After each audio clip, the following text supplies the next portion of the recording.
రోజు భగవంతుని పూజ చేసేవారు కూడా భగవంతుడు అంటే ఏమిటి అంటే ఎంతో మందికి సరైన సమాధానం చెప్పలేరు.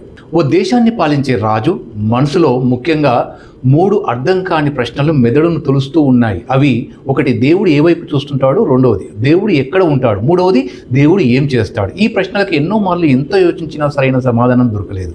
తన ఆస్థానంలో ఓ రోజు సమావేశమై పండితులను, శాస్త్రకారులను, మేధావులను ఆహ్వానించాడు.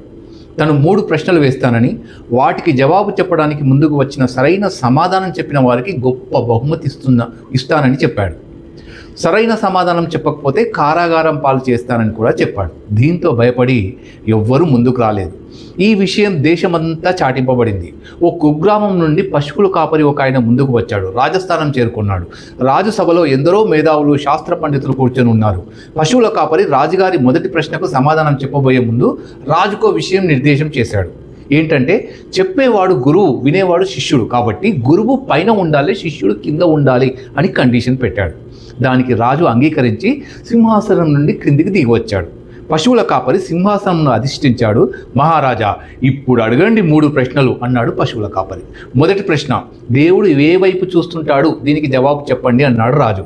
వెంటనే ఒక దీపాన్ని తెప్పించమన్నాడు గురువు. గురుస్థానంలో ఉన్న పశువుల కాపరి దీపం తెచ్చి సభ మధ్యలో పెట్టారు. మహారాజా, ఈ దీపం ఎక్కడ చూస్తుందో, నా వైపా, నీ వైపా, తూర్పు వైపా, పశ్చిమానిక, పైనక, క్రిందక ఎక్కడ చూస్తుందో చెప్పండి అని ప్రశ్నించాడు. అన్ని వైపులా చూస్తుందని జవాబిచ్చాడు రాజు. ఇంత చిన్న జ్యోతి ఇన్ని వైపులా చూడగలిగినప్పుడు పరంజ్యోతి అయిన స్వరూపమైన ఆ భగవంతుడు అన్ని వైపులా చూడలేడా? సమస్త జీవుల కళ్ళల్లో వెలుగు ఉన్న పరంజ్యోతి పరమాత్మే. మరి ఒక రెండో ప్రశ్న, దేవుడు ఎక్కడుంటాడు అన్నాడు రాజు.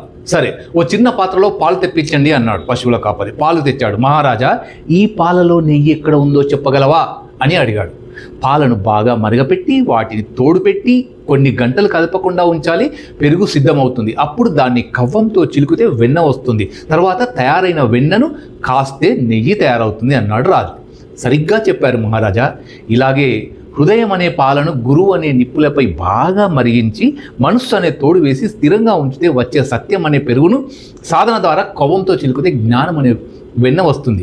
ఆ సాధన అంతర్ముఖం అనే నిప్పులపై బాగా కాచినట్లయితే పరమాత్మ అనే నెయ్యి వస్తుంది అన్నాడు కాపరి. సభలో హర్షధ్వనాలు మిన్నుముట్టాయి. ఇక చివరి ప్రశ్న, దేవుడు ఏం చేస్తాడు అని. నేను పశువుల కాపరిని, మీరు మహారాజు. కింద ఉన్న నన్ను సింహాసనం పైన కూర్చోబెట్టించారు, పైన ఉన్న మిమ్మల్ని కిందికి దించేశారు. ఇదే పరమాత్మ లీల. సత్కర్మలు చేసే జీవులను పై జన్మలో ఉత్తమ జన్మగా మార్చడం, దుష్కర్మలు చేసే వాళ్ళను మరు జన్మలో కింది స్థాయికి పంపించడమే పరమాత్ముని పని అన్నాడు. సభలో గంభీర వాతావరణం నెలకొంది. రాజు పశువుల కాపరి ముందు పాదకాంతుడయ్యాడు.